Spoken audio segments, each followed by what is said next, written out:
Data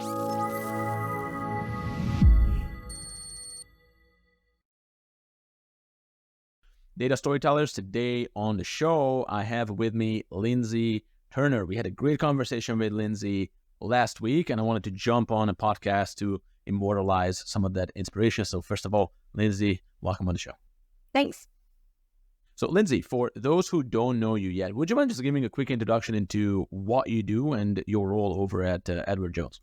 Yeah, sure. So I work for Edward Jones. We are a wealth management firm with over 19,000 financial advisors in every state in the United States and every province in Canada.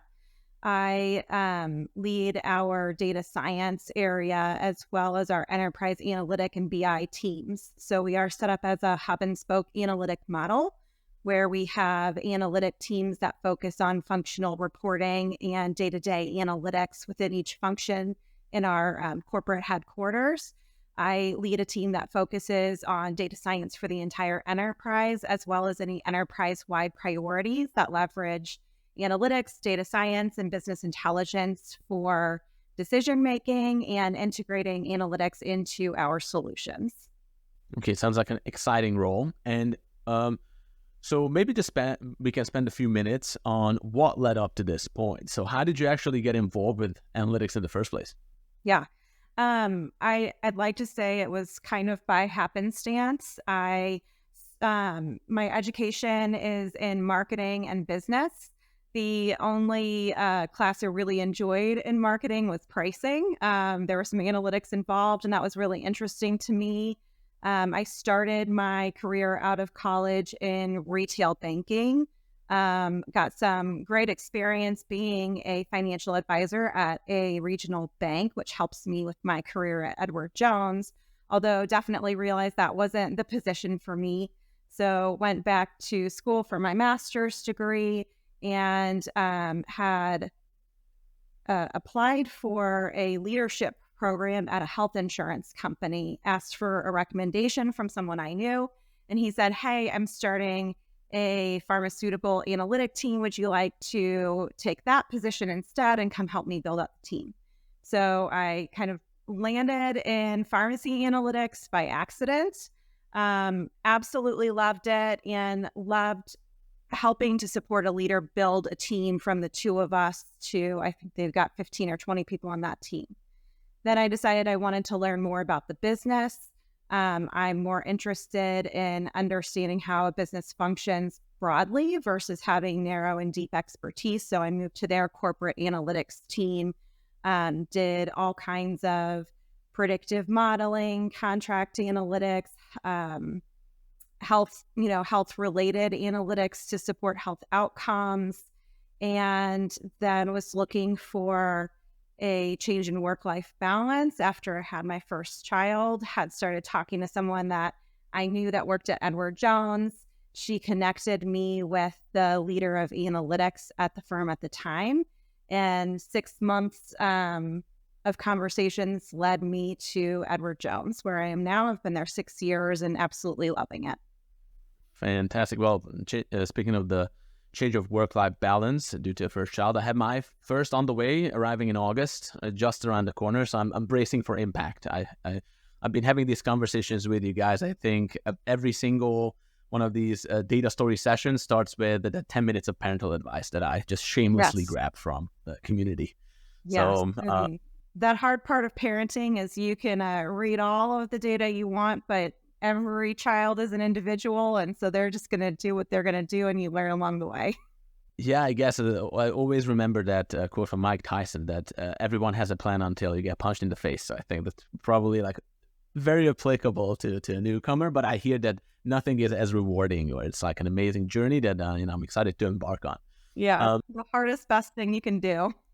Yeah, exactly. And then speaking of challenges, so analytics, we all love it. It's super exciting, especially now to be in that field. But what have you seen as some of the bottlenecks of success in analytics? So a lot of people have different assumptions about, how analytics looks like and what it takes to really have a proper impact. But you've been involved in different companies. Now you're at Edward Jones. Again, it's a very exciting opportunity for you guys. But what have you seen as the key challenges in the industry for leaders? Yeah, I think Everyone thinks that their data is bad, and I think that's true everywhere. So obviously, keep working at a large organization, which I worked at several large organizations in analytics.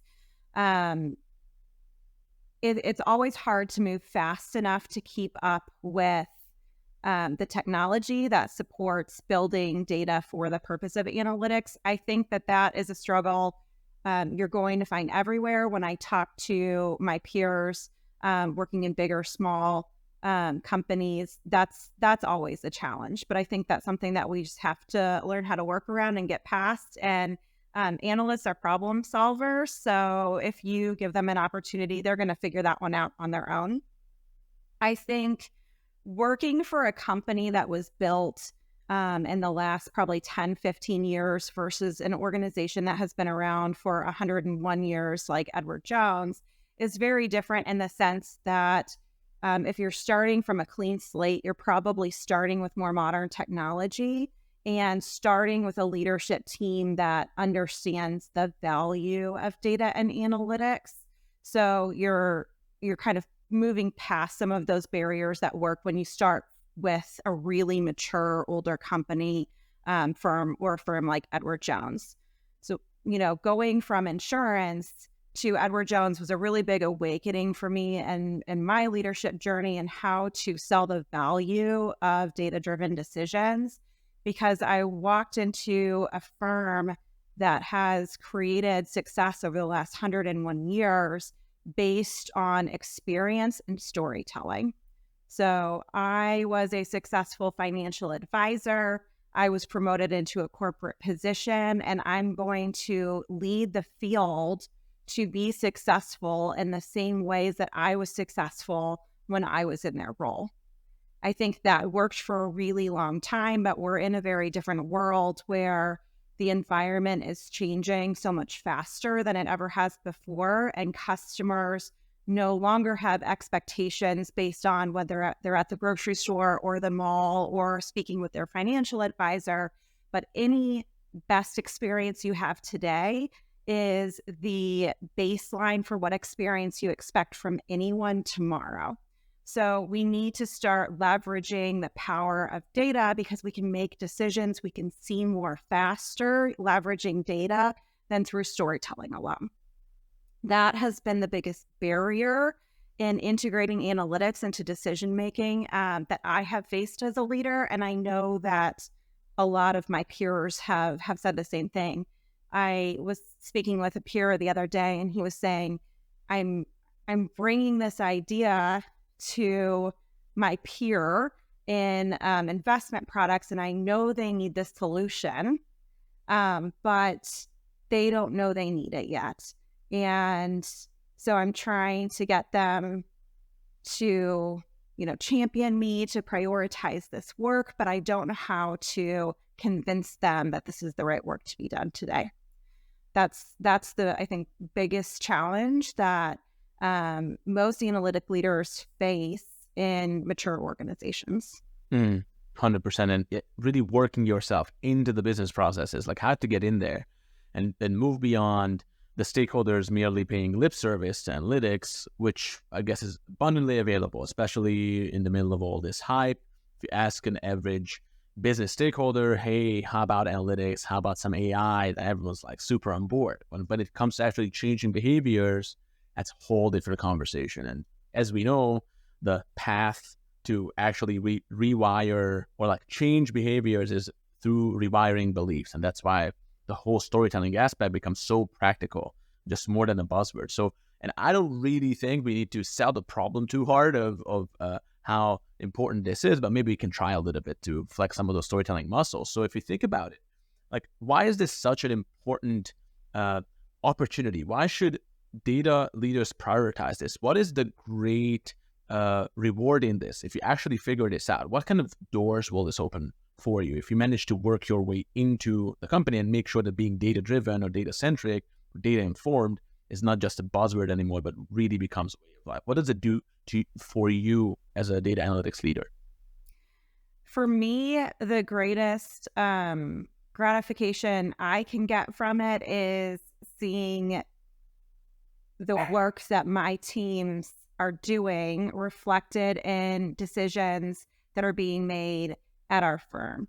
So as much as I love analytics, I'm a critical thinker. I like problem solving. I'm more rewarded by my people leadership responsibilities. And the best thing that I can do for my team is to ensure that their work is being used to make better decisions than if their work didn't exist. And so that's I think the greatest personal gratification that I can get is ensuring that my team sees the reward and the recognition for their work. But even more importantly is that I know that as a firm, we are making better decisions by not just making data-driven decisions, but by combining the data-driven decision with our experience, with our stories, because the quantitative is only part of the story. There's also qualitative that's so important as well. And it's that combination of the two that makes, me know that as a firm, we are really making the right decisions for our firm, for our colleagues, and for our clients. Absolutely. And when those dots connect, so first of all, there's the personal gratification in that, and the business, it helps the bottom line and all that. But at the same time, you as a team suddenly, in our experience at least, find a purpose. So everyone becomes more engaged, everyone becomes more invested, and everyone can fulfill their potential in that state. So it's hard to overstate the importance of getting to that point. So it's not just a P&L issue, but there's all kinds of intangible, invisible benefits to that. And maybe on the flip side, so this is the carrot. What about the stick? So what happens when you miss the mark on this? You prioritize the wrong things and you don't manage to work your way in. Like, what are the main risks of becoming maybe like a reporting vending machine, or just kind of being swept to the sidelines, analytics guys doing their analytic thing in the analytics corner? So what do you see as the potential risks in that, and the pain and frustration that it can engender? Yeah, I mean, for sure, bad business decisions can come from it. So I've seen where we've had people make decisions based on how something worked a year ago or over the last 2 years and not considered the external conditions. And when you don't consider those external conditions or how the numbers might be moving in a way that you can't see when you throw them in a pivot chart, you could make a bad business decision. It could cost money. It could, in our environment, it could, certainly pose, regulatory risk. So we want to ensure that we're using all of the tools at our disposal, including data and analytics, to ensure that we're making good decisions, that we're protecting our firm, protecting our clients, and creating new opportunity that we might not otherwise have found if we only focus on what has happened before in history alone. Mm-hmm. So I think now we have a good grasp on the landscape and what is there to gain, what is there to lose. So we also have visibility on what shaped and molded you as a professional up to this point, kind of the challenges that you've seen along the way. So how did you approach this problem? So what was your playbook when you tried to make sure that you move beyond people just kind of thinking that they might want to do analytics into that being a part of their day-to-day work? And maybe we can, approach this from a few different angles, but where would you start? Yeah. So first, I would say don't try to hire unicorns. Build yourself a unicorn team. I have come across so many different types of thinkers in the analytics space, and some, are really amazing at building visuals that are intuitive, that lead people to the right conclusion based on the data. I have met data scientists that, specialize in mathematical optimization and LLMs, and the worst thing in the world for them is to get up in front of a business leader and speak to a presentation. I have met analysts and worked with analysts that know everything there is to know about a certain area of the business, and they know that data backwards and forwards, where all those bodies are buried in the data, and they can answer any question. But if you ask them to build a PowerPoint, they're going to say, I'm going to go find another job, right? So instead of focusing on hiring someone that can run the analytic model, build the viz, understand the business, create that awesome PowerPoint presentation to sell your insights to your firm, your company, create a unicorn team and get, that team together that has those strengths in individual areas and have them work together to create a product that you can sell to your company, to your firm. And then everyone's engaged and you have a better product at the end of the day. Hmm. So I literally just recorded a data story with Pete Scherf, the VP of Analytics and Enterprise Research at Swire Coca-Cola. And his topic was how to build this super high-performance team with exceptional business impact. So we're very much on topic. Maybe just like a quick technical question on that, or I guess it's strategic but technical in terms of maybe a little bit more specific. How do you structure your team? Do you have any particular approach to structuring, managing, organizing the cohort? Sure. So in our enterprise team, we have 75 analytic practitioners that split into data science, enterprise analytics, and business intelligence. And then within those functions, we create teams that's, 4 or 5 analysts, data scientists to a team with a leader that specialize in different areas of our business so that we have that analytic technique specialization as well as the business subject that they're analyzing. And then we ensure that those teams are working cross-functionally together based on the business or the top, priority that we're focused on so that we can get the right skill sets. That's the team that I lead. And then I have a peer who leads our analytic consulting organization and as well as strategy. We are a matrix team. So her analytic consultants are on the project teams that my teams are on based on our firm's top priorities. And those analytic consultants manage our business relationships, help translate a business problem into an analytic problem with my team, and then also help us for building those PowerPoint presentations, for learning the goals and the motivations of the different functional areas within our organization so that we can ensure once the analytics are built and delivered that we have integration paths for those insights into our decisions. Maybe another tactical question on that is, for example, Pete is a huge fan of Agile. So that's how they organize their day-to-day and keep everyone on track. They do the sprints and the reviews. Do you guys use something similar, or what are your daily rituals to keep everyone looking in the same direction and gain that speed and momentum? Yeah, honestly, so as a firm, we moved from waterfall to agile in our digital and technology areas a few years ago. We're still working through that transition. And from an analytics standpoint, what we have found works best for us is to be flexible with the business area that we're working with. And if they're working in a waterfall fashion, then we will adjust to that waterfall fashion. If they're working in agile, true agile with Scrum masters and 2-week sprints, then we will do the same. So we try to match what works best for the business and are really flexible in that way. Our development process, our governance processes are flexible so that we can move in a way that works best with our business partners. Got it. Okay, so this is super useful, especially to kind of frame your approach. Don't try to hire unicorns. Build yourself a unicorn team, and some great insights on, okay, how do you manage and organize? So that's fantastic. What would be another part of your playbook? Another main thing that everyone should keep in mind and make sure that it's on the checklist? Yeah, I can't emphasize enough the importance of building relationships with your business partners. So my peer and I, the leader of analytic consulting and myself who leads analytic delivery, we build relationships with the organizational bodies that create our top 10 priorities for the firm, and we sit on their leadership teams.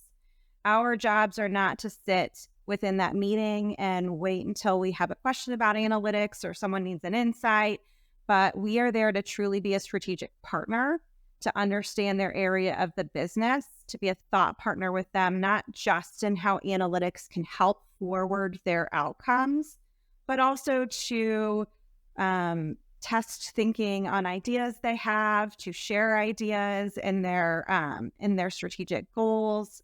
And then also to create shared accountability for business results. So if I am working with a senior leader who has a strategic priority for the firm, whatever his or her outcomes are on their performance reviews, I'm going to share those outcomes on my performance reviews.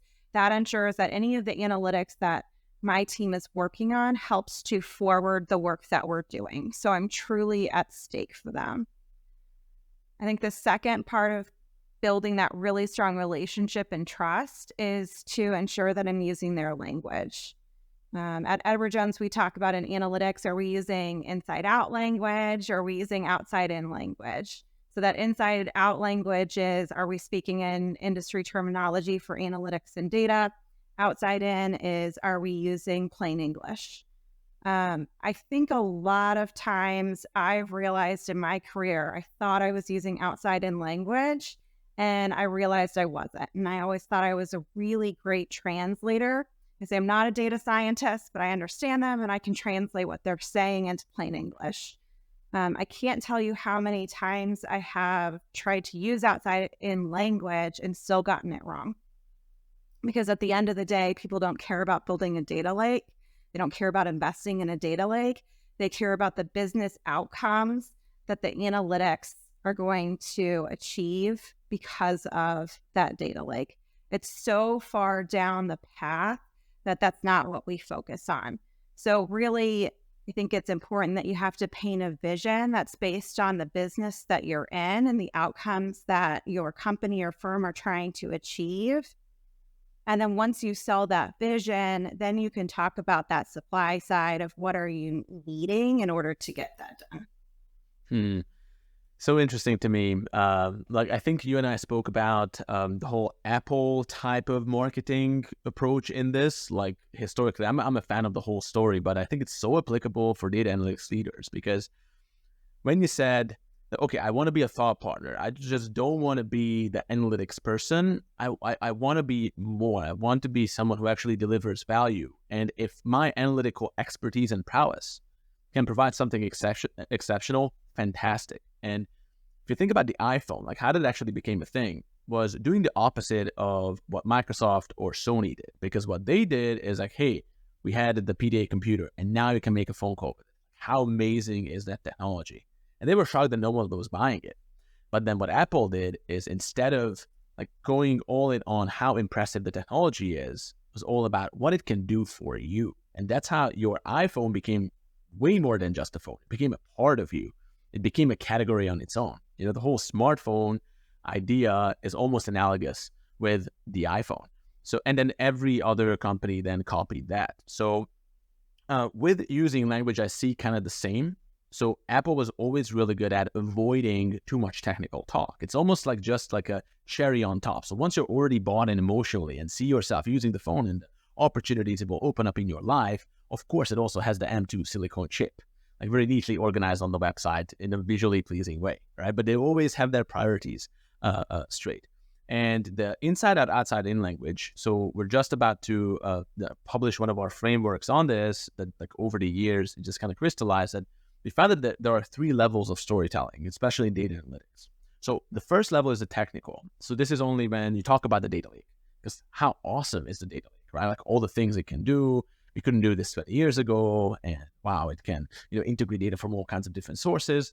But that's just the technical. The next level, which a lot of people kind of find this, already arrive at this, and they do exercise it usually in an intermediate or sometimes advanced way, is when you now can talk to the business. So that's fantastic. Now you're kind of connecting whatever the technology can do to the business bottom line, the revenue, whatever has business impact, the business KPIs. That's fantastic. And I think the final layer is what most people miss, and that's the personal.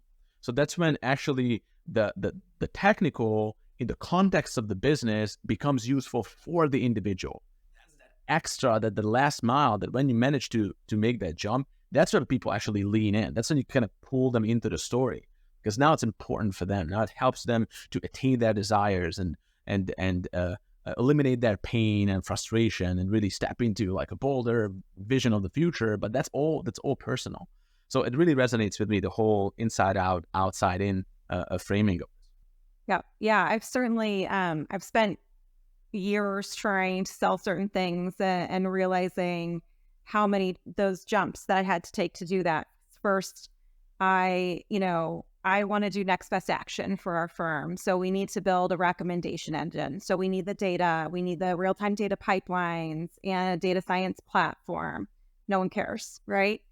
Okay, so next best action. Well, if our priority um, is to get the right advice and guidance, the personalized advice and guidance for our clients, then we can use data and analytics to do that. Still, no one cares. If I say, what is the goal of our corporate office and how are we trying to support our financial advisors? Well, we're here to support them really using their time to complete their purpose, which is to spend more time with their clients to build deeper relationships with them so that they can give truly personalized, holistic wealth management advice. In order to do that, if I can build tools that place the information that they need in front of them so they can spend 15 minutes less prepping for their client meeting and 15 minutes more spending time with their client, then okay, that's what's going to sell it, right? So, we have a competitive advantage in the relationships and the trust that we build with our clients. If I can allow our financial advisors to have 15 minutes more with a client, okay, that's going to get our senior execs' attention. But the data lake, the recommendation engine, even saying next best action, that's not going to get their attention. Exactly. And it's really a mindset shift. And it's like with everything else, you can't really shortcut the 4 stages of learning. So the first stage is always the unconscious incompetence. You don't even know what you don't know. Reality just doesn't respond as you want it to. Then something is revealed to you. Like, for example, this insight is like, hey, I need to speak into the business, especially into the personal. And then you become now consciously incompetent. So you kind of need to work your way into the conscious competence when you just kind of keep pushing yourself and exercise. You fail a lot of manual control. But then when it sets in, when you kind of have this critical mass built up, then you become unconsciously competent when it's just second nature. And I think that's how great storytellers are born, when I just think that way and you speak that way. And this is how you position yourself in a whole different capacity than before. And again, love him or hate him, but Steve Jobs, I think that was the now indelible mark he left at Apple, because it wasn't about him not caring about technology. There's this famous scene when he's just railing on the team because the processor, how it's organized inside the Mac is just not neat enough. And they said that, but we never talk about that anyways. Like, who cares? So it was all about creating something perfect, but then intentionally hiding it from the customer. So it becomes all the more impressive when you have something that just works smoothly. It's perfect. It's very ergonomic.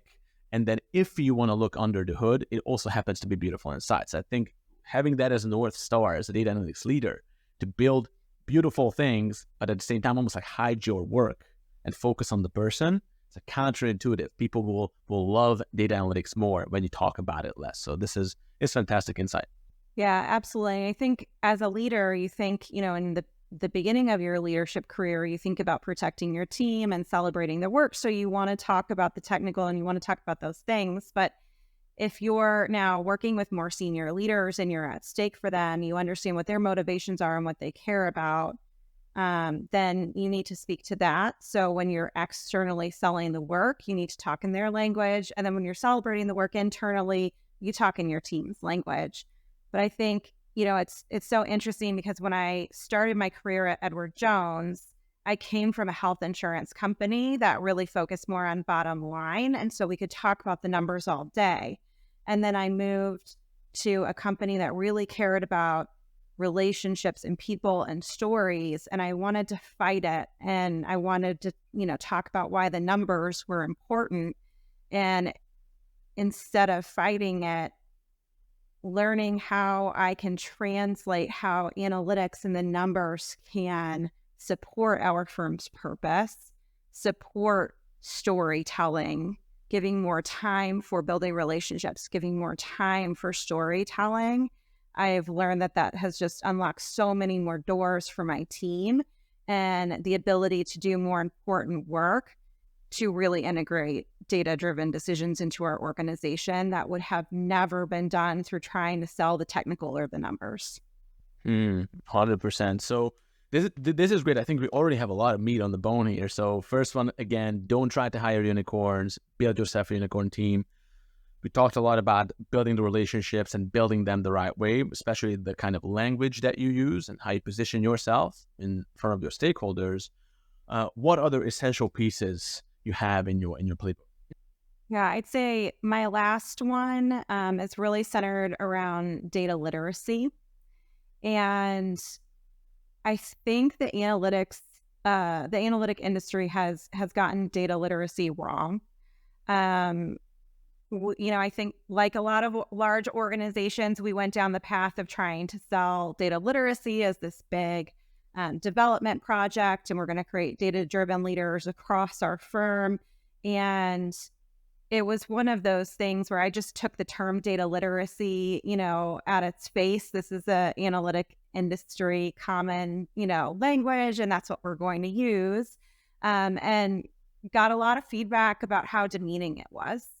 And I sat there thinking, I'm like, okay, so if I'm asking you to build your data literacy skills, then I'm basically telling you you're illiterate.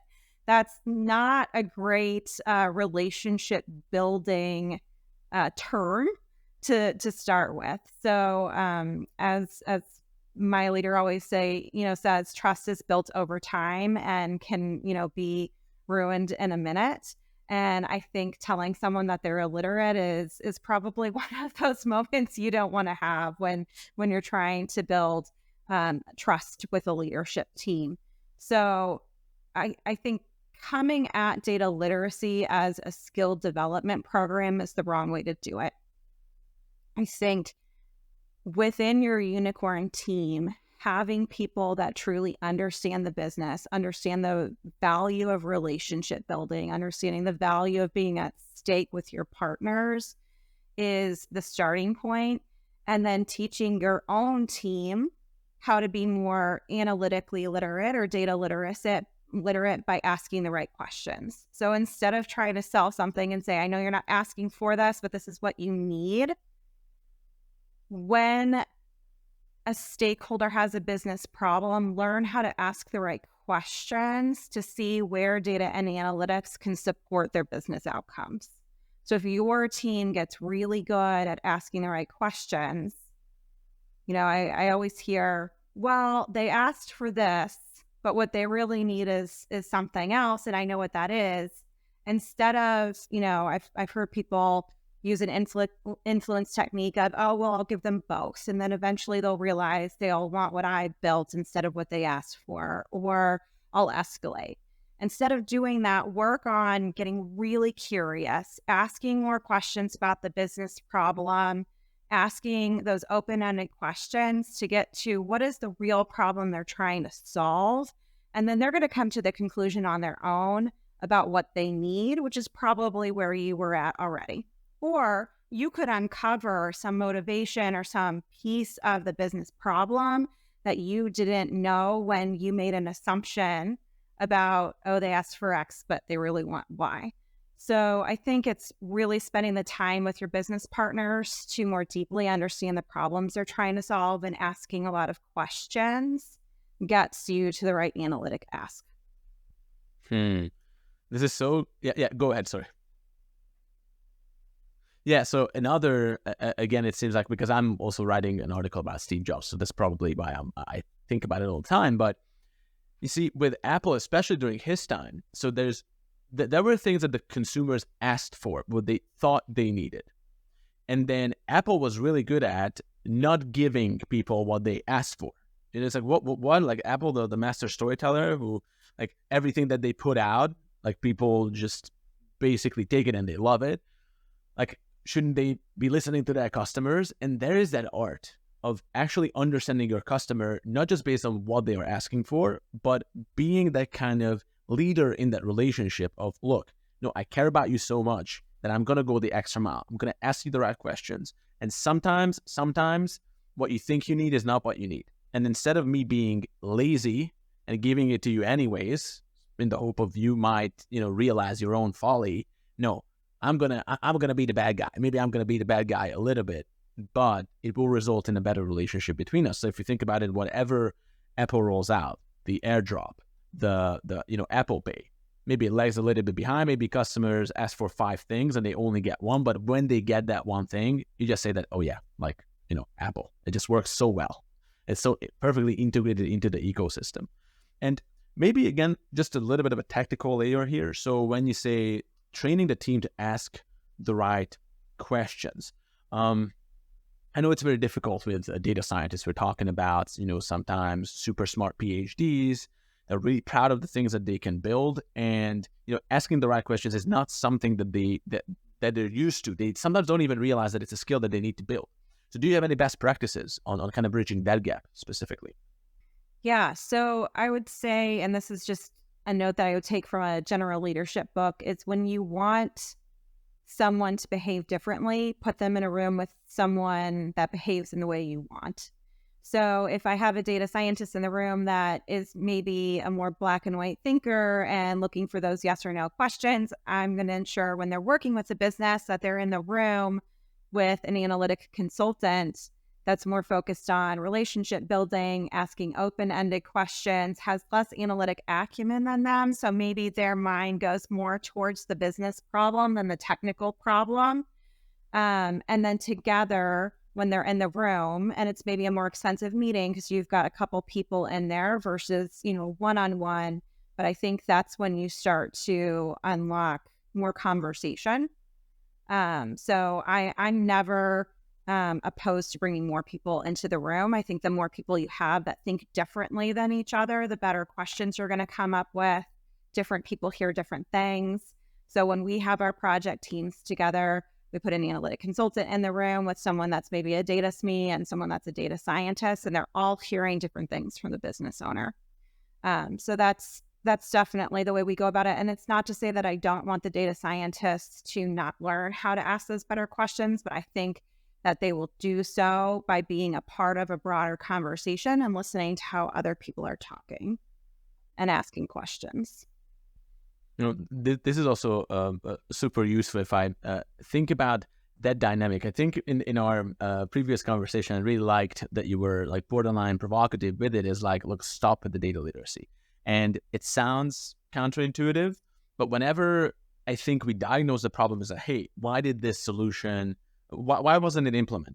Why are people not using it? Oh, people don't understand. And then jumping to the conclusion, so they don't understand, so they should speak our language. It's just much more productive to go from the other way. And guess what? If you do that, people suddenly want to learn analytics. So suddenly how they look at you is not the builder of this technology, but the purveyor of truth. Now, the truth is inherently like a human concept for a human being. So something becomes true when it becomes like useful and applicable to you. A data lake in isolation and abstraction, it has no truth value.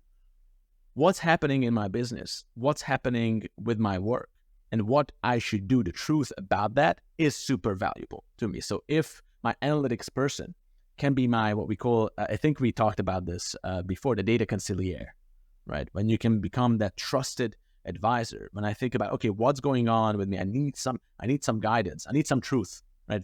Okay, I have a person who has that for me. If you can become that, then suddenly people will want to learn analytics. They want to, when they think about you, then they just want more of it. So no, this is fantastic. Lindsay, thank you so much for revealing your playbook and sharing your secret sauce with the community. I think it was really useful, and I like the simplicity of it, but also just so much content on that. So maybe as a final note, so what would you recommend for the aspiring data analytics leaders of the future? Right now, a lot happening. Technology is expanding at an accelerating rate. ChatGPT, generative AI, businesses are paying more attention now. So if you had the chance to give advice to that data analytics practitioner of the future who has great dreams and visions to become a leader one day, what would your advice be? Yeah, I have a few things. So one, I'd say learn the business. So your analytics, your technical skills, your coding skills, they don't mean anything if you can't integrate your analytics into business decisions. So ensure that you're really being curious and learning the business that you're in. I think that's number one. Two, hire critical thinkers. To your point, the pace at which technology and analytics is changing is so rapid. It's, almost impossible to keep up. So instead of hiring, the best coder, if you're hiring a critical thinker, a puzzle solver, you can learn the code. So ensure that you're hiring people that have that critical thought, have that basics in math, and then you can build the skill sets from there and grow and evolve your team as you go. Third, Fantastic. And yeah, go ahead. Sorry. yeah, no, sure.